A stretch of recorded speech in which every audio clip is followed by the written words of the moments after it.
Hello students, कैसे हो? आई hope आप सब लोग सेफ हैं, ठीक है, बिल्कुल स्वस्थ है अपने घर पे। So let's we start our topic partnership. In private sector में there are the 5 form of business. We have already discuss 2 form of business, जिसमें फर्स्ट विल भी आता आपका sole proprietorship and second will be आता आपका joint into family business. So today we discuss third form of business enterprises, जिसमें आता आपका partnership. I think मेरे हिसाब से बच्चों ने पार्टनरशिप वर्ड पहले भी सुन रखा है, ठीक है। पार्टनरशिप का मतलब होता है किसी के साथ साझेदारी में काम करना, ठीक है। जैसे सोल प्रोप्राइटरशिप में आप अकेले अपना बिजनेस रन करते हो, लेकिन पार्टनरशिप में आप किसी के साथ पार्टनरशिप करते हो, साझेदारी करते हो, यानी 2 पर्सन आपस में साझेदारी करके एक बिजनेस को रन करते हैं। 2 पर्सन आपस में पार्टनरशिप करके एक बिजनेस को रन करते हैं, तो उसको पार्टनरशिप कहा जाता है। आई थिंक मेरे हिसाब से आप लोगों ने पार्टनरशिप पहले भी ये वर्ड सुना हुआ है, बट आज हम इसको डिटेल से डिस्कस करते हैं कि द पार्टनरशिप जो है उस पर इंडियन पार्टनरशिप एक्ट 1932 फॉलो होता है। जब भी हम पार्टनरशिप बिजनेस डिस्कस करते हैं तो सबसे first of all partnership business के लिए इंडियन पार्टनरशिप एक्ट 1932 फॉलो होगा। यानी पार्टनरशिप एक्ट 1932 के according what do mean by the partnership, कि the partnership means when 2 and more than 2 person join together and start a lawful business is called the partnership।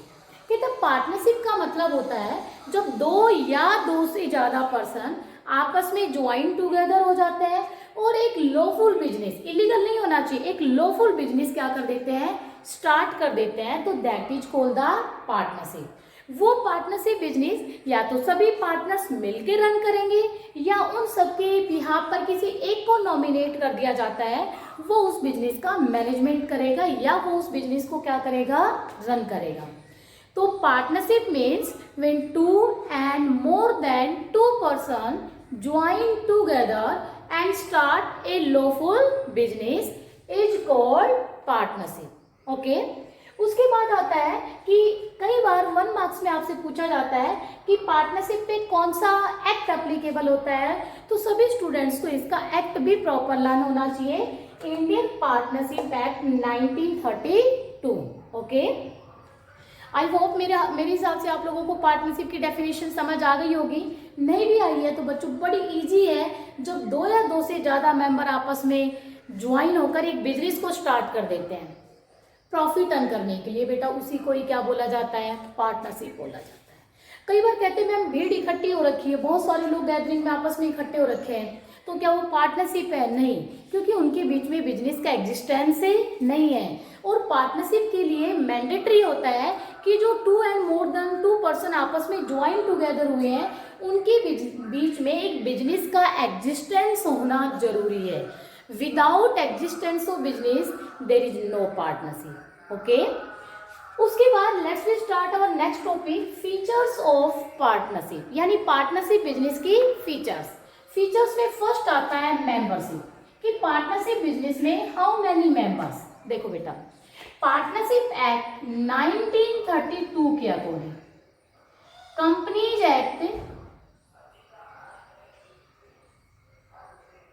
Companies act, ठीक है, 2013 के according, फिर amendment हुआ था कुछ 2014 में, ठीक है, उसके अकॉर्डिंग आप बड़े ध्यान से सुनना।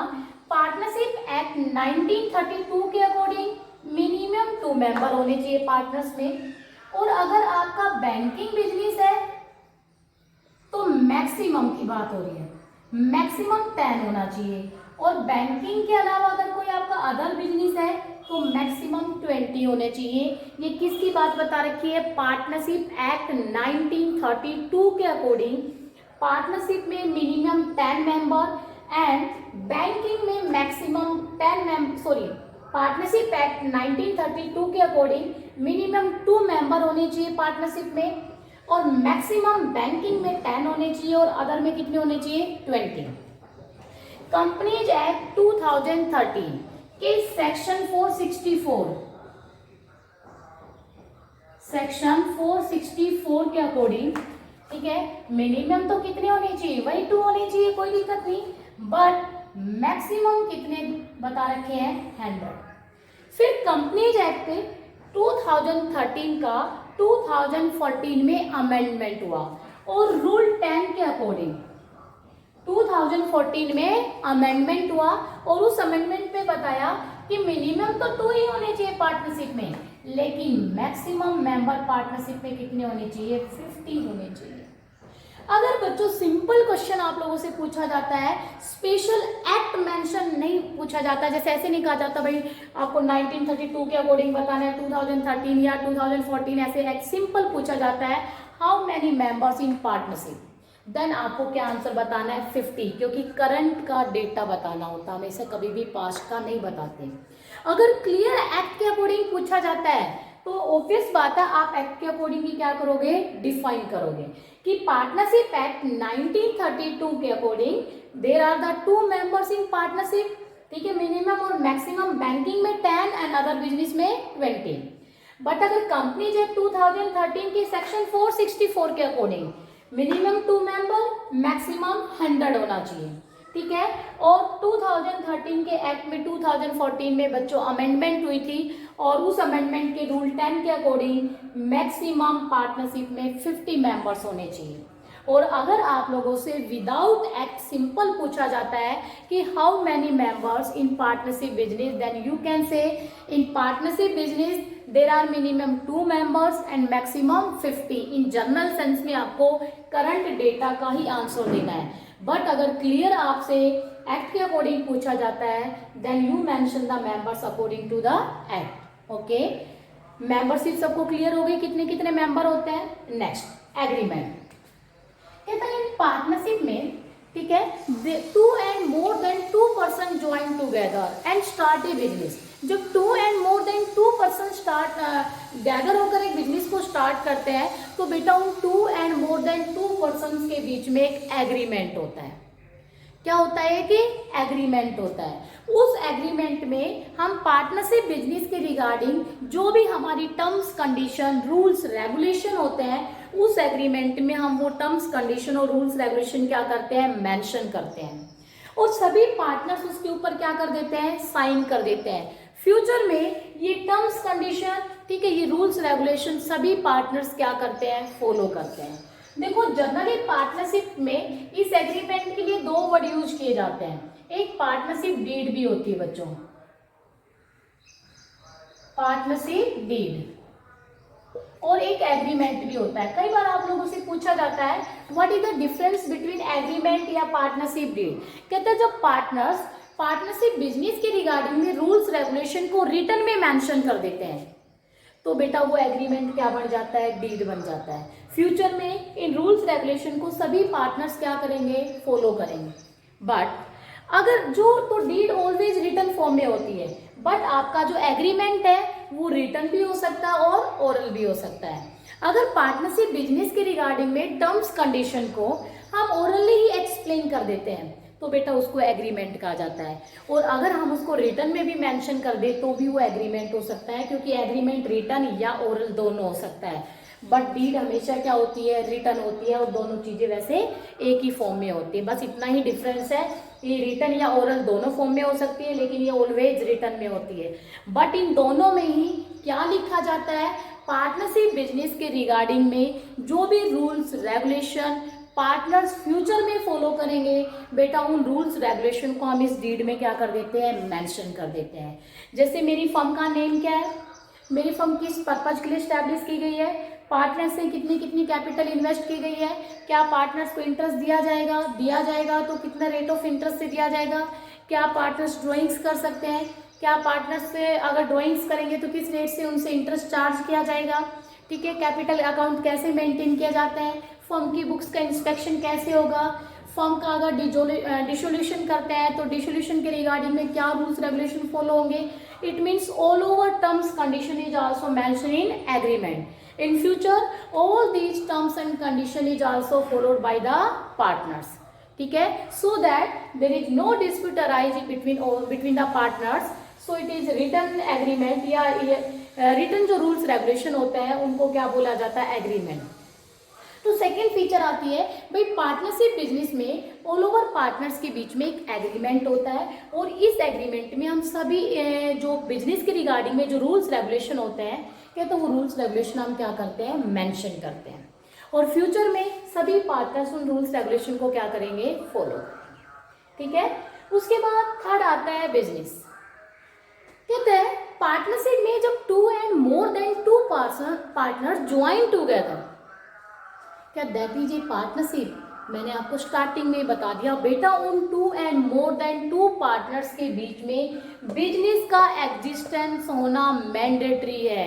If there is no business between all the partners then it is a no a partnership business. तो बेटा उसको पार्टनरशिप बिजनेस हम नहीं कहते, क्योंकि अगर गली मोहल्लों में 10 लोग गैदरिंग कर लेते हैं तो क्या वो बिजनेस कर रहे हैं, नहीं बेटा, उन सब के बीच में बिजनेस का एग्जिस्टेंस होना मैंडेटरी है। So in third feature, when 2 and more than 2 partners join together, ठीक है, then it is the mandatory for a partnership business for existence of business, ठीक है, between all the partners. If there is no existence of business between all partners, then it is not a partnership business, ठीक है। और वो business आपका legal business होना चाहिए, legal purpose के लिए वो बिजनेस आपने स्टैब्लिश किया गया हो, और उसका मोटिव आपने प्रॉफिट अर्न करना होता ही है बिजनेस का। फोर्थ पॉइंट यानी fourth features will be profit sharing. कहता है उन पार्टनर्स के बीच में बिजनेस का एग्जिस्टेंस होना मैंडेटरी है, और उस बिजनेस का मेन मोटिव क्या होना चाहिए, प्रॉफिट अर्न करना होना चाहिए, और वो बिजनेस जो भी प्रॉफिट या लॉस फेस करता है बेटा वो प्रॉफिट ऑल ओवर पार्टनर्स आपस में क्या कर ले, शेयर कर ले। It means that profit are not taken by the one partner, that profit is also share between all the partners in their profit sharing ratio, and the profit sharing ratio is also mentioned in agreement. इसका मतलब होता है कि भी partnership business का main motive profit earn करना है, और कहते हैं जो प्रॉफिट अर्न किया जाता है वो प्रॉफिट कोई एक पार्टनर नहीं लेता बच्चों, वो प्रॉफिट सभी पार्टनर्स आपस में क्या कर लेते हैं, शेयर कर लेते हैं। किस रेशियो में शेयर करेंगे बेटा, अपने प्रॉफिट एंड लॉस रेशियो में। जैसे फॉर एग्जांपल है ए बी और सी 3 पार्टनर हैं, ठीक है, हो सकता है कैपिटल रेशियो में भी प्रॉफिट को शेयर कर सकते हैं, या उन्होंने अपना रेशियो बना रखा है, उन्होंने क्या रखा भाई हम जितना भी प्रॉफिट होगा हम इक्वल शेयर करेंगे। अगर मेरी फर्म में 30,000 का प्रॉफिट हुआ है तो हर पार्टनर को 10,000 का प्रॉफिट में क्या मिल जाएगा, शेयर। ये प्रॉफिट डिस्ट्रीब्यूट करने का रेशियो हम पहले ही एग्रीमेंट में डिसाइड कर लेते हैं, ताकि फ्यूचर में प्रॉफिट डिस्ट्रीब्यूशन में किसी टाइप का कोई डिस्प्यूट पार्टनर्स के बीच में अराइज ना हो, ठीक है। सो इन पार्टनरशिप की नेक्स्ट फीचर आती है कि जो प्रॉफिट पार्टनर्स अर्न करते हैं बिजनेस से, उस प्रॉफिट को सभी पार्टनर्स अपने P&L रेशियो में क्या करेंगे, शेयर करेंगे। वो प्रॉफिट कोई भी एक पार्टनर नहीं लेता। अगर मेरी फर्म लॉस फेस करती है तो बच्चों उस लॉस को भी सभी पार्टनर्स अपने P&L रेशियो में क्या करेंगे, शेयर करेंगे, ठीक है। कोई एक पार्टनर उस लॉस को बियर नहीं करेगा, ठीक है। और प्रॉफिट डिस्ट्रीब्यूट करने का रेशियो उनका कुछ भी हो सकता है, वो उनकी म्यूचुअल अंडरस्टैंडिंग से डिसाइड किया जाता है। फोर्थ, उसके बाद फिफ्थ फीचर आती है लायबिलिटी। लायबिलिटी में कहता है कि पार्टनरशिप बिजनेस में जितने भी पार्टनर्स होते हैं कहता है उन सभी पार्टनर्स की लायबिलिटी अनलिमिटेड होती है।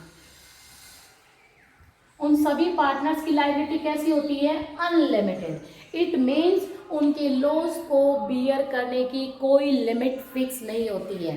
If our firm face loss then sometime the partners is also liable to payment of this liability for sale is personal property। कई बार लॉस इतना लार्ज स्केल का हो जाता है कि पार्टनर्स अपनी पर्सनल प्रॉपर्टी को सेल करके भी वो इस लॉस की क्या करेंगे, पेमेंट करेंगे। तो पार्टनरशिप बिजनेस में सभी पार्टनर्स की लायबिलिटी कैसी होती है, अनलिमिटेड लायबिलिटी होती है। कैसी लायबिलिटी होती है, अनलिमिटेड। उनकी लॉस को बियर करने की कोई लिमिट फिक्स नहीं होती है, ठीक है। चाहे मैंने पार्टनरशिप बिजनेस में 2 लाख रुपीज इन्वेस्ट कर रखे हैं, लेकिन मेरी फर्म को 2 साल बाद मान लो 50 लाख का लॉस हो गया और मेरे हिस्से में लॉस आ गया 10 लाख का, तो बेटा मुझे 10 लाख का ही लॉस बियर करेगा। मेरे पास पैसे 5 लाख है तो 5 लाख मैंने वैसे दे दिए, 5 लाख मैं अपनी पर्सनल प्रॉपर्टी को सेल करके देन मैं उस लॉस को क्या करूंगी, बियर करूंगी। तो it means in partnership business में एवरी पार्टनर की लायबिलिटी कैसी होती है, अनलिमिटेड। उसके बाद नेक्स्ट जो फीचर आती है mutual agency relationship, very very important feature है, ठीक है। समटाइम ये सेपरेट इससे केस स्टडी में भी क्वेश्चन पूछा जाता है। म्यूचुअल एजेंसी रिलेशनशिप कहता है म्यूचुअल एजेंसी रिलेशनशिप में every partner is the owner as well as agent in partnership business. कहता है पार्टनरशिप बिजनेस में हर पार्टनर ओनर भी होता है और एजेंट भी होता है।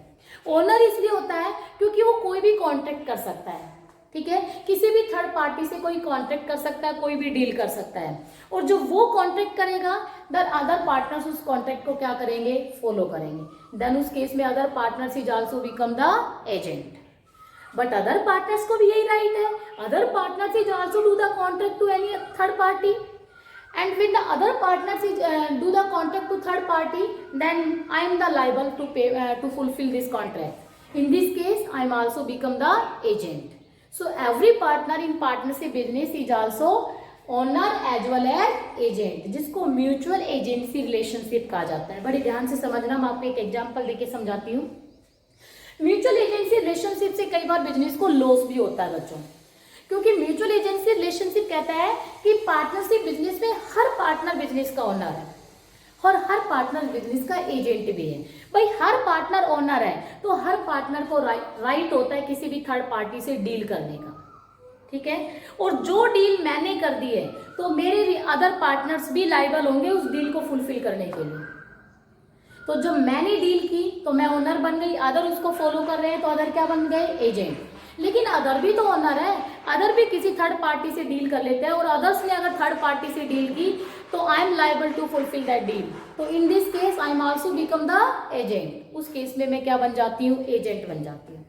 कई बार म्यूचुअल एजेंसी रिलेशनशिप की वजह से हम किसी थर्ड पार्टी से डील अपने पर्सनल बेनिफिट के लिए भी कर लेते हैं, जिसकी वजह से मेरी फर्म को लॉस फेस करना पड़ता है। मैं आपको एक एग्जांपल देती हूँ।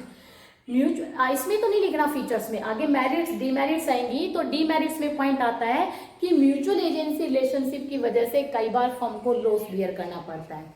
जैसे मैंने अपने पर्सनल बेनिफिट के लिए किसी थर्ड पार्टी से डील कर ली, ठीक है, डील हो गई हमारी 10 लाख की, मैंने डील की अच्छे से और वो डील बिजनेस के फेवर में नहीं थी। थर्ड पार्टी को बेनिफिट पहुंचाने के लिए मैंने डील कर ली और मैंने थर्ड पार्टी से बोल दिया आपको जितना भी फायदा होगा उसका 50% मुझे शेयर देना है। थर्ड पार्टी को फायदा हुआ, 50% मुझे शेयर मिल गया, मेरे बिजनेस को मान लो 10 लाख का क्या हो गया, लॉस। वहां से मुझे थर्ड पार्टी से 5 लाख रुपए मिल रहा है साइड में बिजनेस की, किसी को पता नहीं है, इनसाइडर होती है ये सब चीजें। यहाँ से बिजनेस के हिस्से में मुझे 2 लाख का, क्योंकि 10 लाख का मेरे बिजनेस को लॉस हुआ, 5 पार्टनर थे, मेरे हिस्से में 2 लाख का लॉस आ गया, तो बेटा तब भी मुझे 3 लाख का क्या हुआ, फायदा हुआ।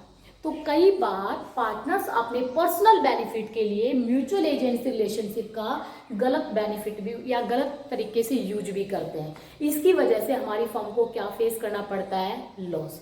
तो म्यूचुअल एजेंसी रिलेशनशिप में कहता है every partner in partnership business is the owner as well as agent. Owner क्योंकि he do the contract to any other party, और एजेंट इसलिए है क्योंकि he is the liable to fulfill of that deal. So every partner is the owner as well as agent in partnership business. Okay.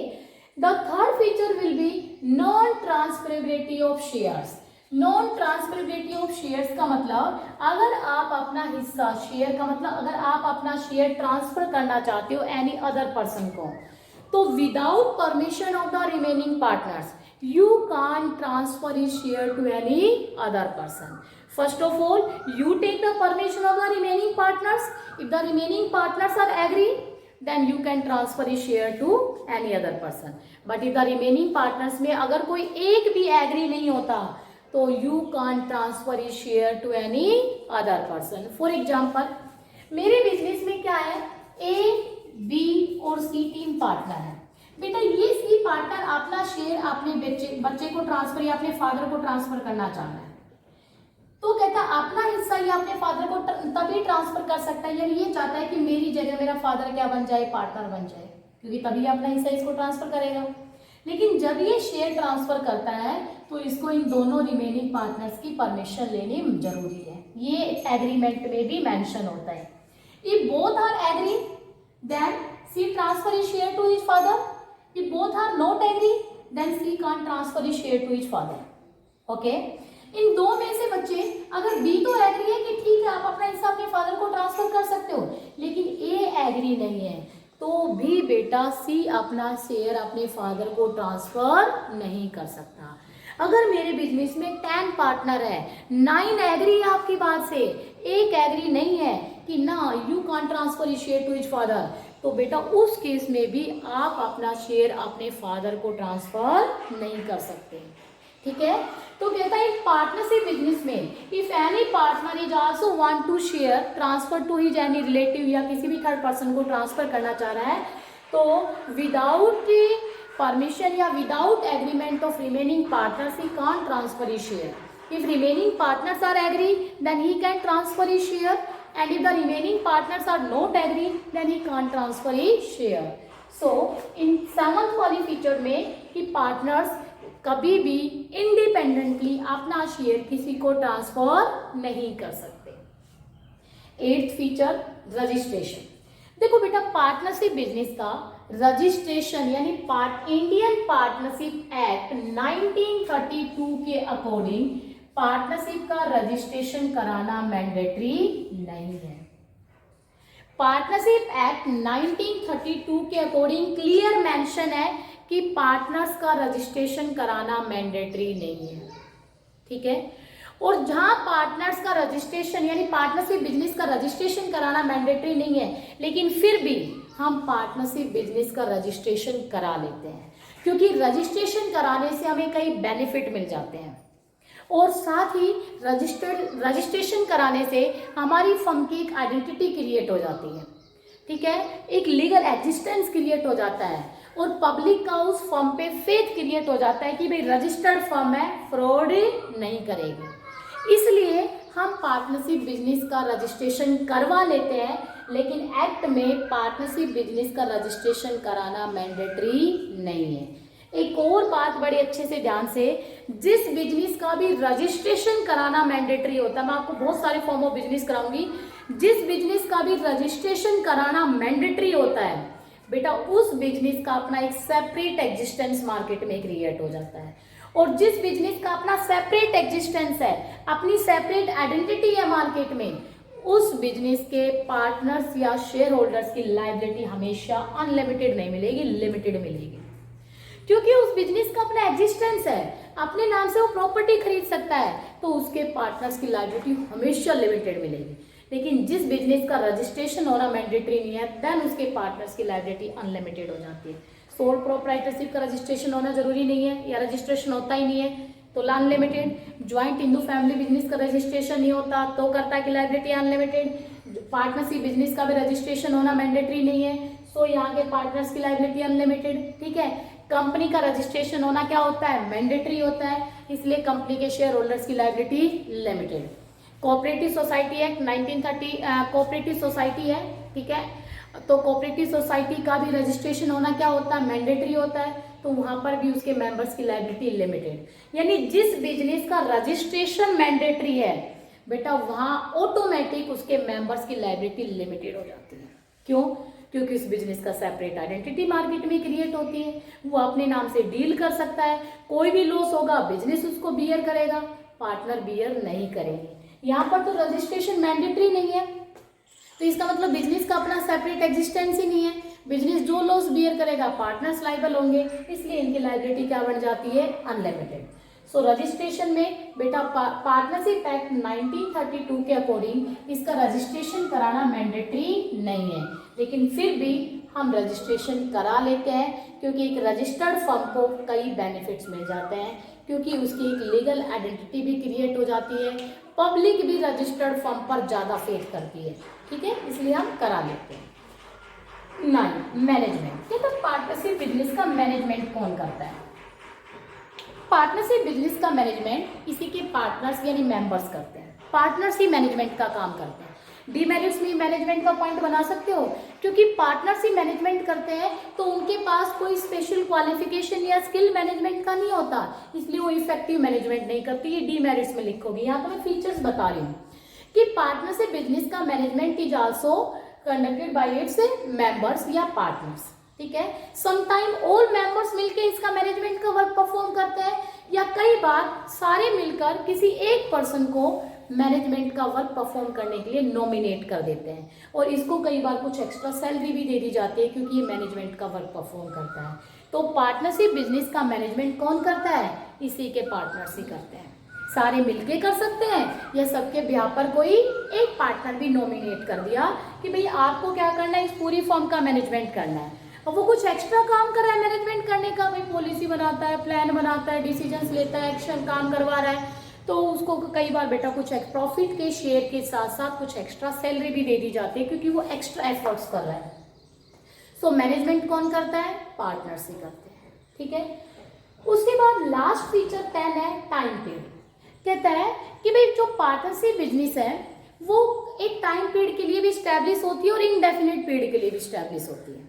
अगर timing period over हो जाता है तो हम पार्टनरशिप को वाइंड अप कर सकते हैं, लेकिन अगर हमारी पार्टनरशिप इनडेफिनेट पीरियड के लिए स्टैब्लिश की गई है, इनडेफिनेट पीरियड के लिए जिसका टाइमिंग पीरियड फिक्स नहीं है, तो उस केस में हमारी पार्टनरशिप कॉन्टिन्यूस चलती रहती है। लेकिन अगर किसी पार्टनर की डेथ हो जाती है या वो इंसॉल्वेंट हो जाता है तो उस केस में हमें पार्टनरशिप को वाइंड अप करना पड़ता है।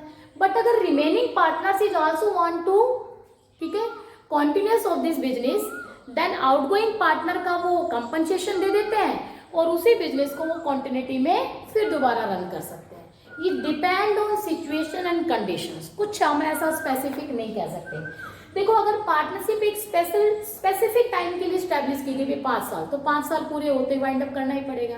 अगर मेरी पार्टनरशिप फर्म स्पेशल टाइम के लिए स्टैब्लिश नहीं की गई, इनडेफिनेट पीरियड के लिए स्टैब्लिश की गई है, तो इनडेफिनेट पीरियड के लिए कंटिन्यूटी में चलती रहती है। और इनडेफिनेट पीरियड में अगर किसी पार्टनर की डेथ हो जाती है और रिमेनिंग उसको वाइंड अप करना चाहते हैं, then you can wind up of that business. लेकिन अगर रिमेनिंग पार्टनर्स वाइंड अप नहीं करना चाहते तो वो आउटगोइंग पार्टनर यानी जिसकी डेथ हुई है उसको एज ए कंपनसेशन उसके एग्जीक्यूटर्स को प्रॉपर प्रोवाइड कर देते हैं, और रिमेनिंग पार्टनर्स उस फर्म को दोबारा से क्या कर देते हैं, स्टार्ट कर लेते हैं। तो उस केस में फिर फर्म कंटिन्यूटी में चलती रहती है। तो इसका मतलब पार्टनरशिप बिजनेस का कोई टाइमिंग पीरियड तो बेटा फिक्स नहीं होता, क्योंकि वेरियस टाइप की पार्टनरशिप फर्म है, वो जिस टाइप की होती है उसी टाइप के हिसाब से हम क्या करते हैं, बिजनेस को रन करते हैं। So these are the features of partnership business, ठीक है। मेंबरशिप, ये मेंबर अच्छे से लर्न होने चाहिए, कई बार 1 मार्क में भी पूछे जाते हैं। Agreement by return, rules regulation जो भी फर्म के रिगार्डिंग में होती है, पार्टनर्स के बीच में जो भी टर्म्स कंडीशन होती है, वो सारी टर्म्स कंडीशन जब रिटर्न में मेंशन कर ली जाती है तो उसको एग्रीमेंट, और बेटा उसको पार्टनरशिप डीड भी कहा जाता है। एग्रीमेंट ओरल भी हो सकता है। उन सब पार्टनर्स के बीच में बिजनेस का एग्जिस्टेंस होना मैंडेटरी है, बगैर business there is no partnership. जो भी प्रॉफिट होगा फर्म में, सभी प्रॉफिट या लॉस पार्टनर्स आपस में क्या कर लेंगे, शेयर कर लेंगे अपने P&L रेशियो में। P&L रेशियो ऑलरेडी एग्रीमेंट में डिसाइड कर दिया जाता है एडवांस में, ठीक है। उसके बाद सभी पार्टनर्स की लायबिलिटी कैसी होती है, अनलिमिटेड होती है। वो अपनी पर्सनल प्रॉपर्टी भी सेल कर सकते हैं लॉस को बियर करने के लिए, ठीक है। पार्टनर्स के बीच में म्यूचुअल एजेंसी का रिलेशन होता है, यानी every partner is the owner as well as agent. हर पार्टनर डील कर सकता है, तो रिमेनिंग पार्टनर्स उसको क्या करेंगे, फॉलो करेंगे। कोई भी partner without permission of remaining partners अपने शेयर को ट्रांसफर नहीं कर सकता किसी भी अनदर थर्ड पार्टी को। पार्टनरशिप बिजनेस का रजिस्ट्रेशन कराना मैंडेटरी नहीं है, ठीक है, लेकिन फिर भी हम करा लेते हैं ताकि फ्यूचर में डिस्प्यूट्स ना हो, फर्म की लीगल आइडेंटिटी बने, पब्लिक ज़्यादा फेथ करे। पार्टनरशिप बिजनेस का मैनेजमेंट इसके पार्टनर्स ही करते हैं, ठीक है। या तो सारे पार्टनर मिलके कर ले या सारे पार्टनर मिलके किसी एक को नॉमिनेट कर देते हैं मैनेजमेंट करने के लिए। टाइम पीरियड कहता है पार्टनरशिप बिजनेस अगर एक पर्टिकुलर टाइम के लिए स्टैब्लिश की गई है तो जैसे वो टाइम ओवर होता है पार्टनरशिप को वाइंड अप कर देते हैं। अगर इनडेफिनेट पीरियड के लिए स्टैब्लिश की गई है तो फर्म कंटिन्यूटी में चलती रहती है। अगर किसी पार्टनर की डेथ हो जाती है तो बेटा हम रिमेनिंग पार्टनर्स उसको वाइंड अप करना चाह रहे हैं तो वाइंड अप कर देते हैं। अगर रिमेनिंग पार्टनर्स वाइंड अप नहीं करना चाह रहे तो भाई आउटगोइंग पार्टनर्स का कंपनसेशन प्रॉपर प्रोवाइड करके वो फर्म को कंटिन्यूटी में भी रन कर सकते हैं। So these are the features of partnership business. I hope आप लोगों को ये चीज बहुत अच्छे से समझ आ गई होगी। फिर भी किसी बच्चे को किसी भी टाइप का कोई भी डाउट्स होता है तो प्लीज जरूर मैसेज करें और मेरे से डिस्कस जरूर करें। Thank you students.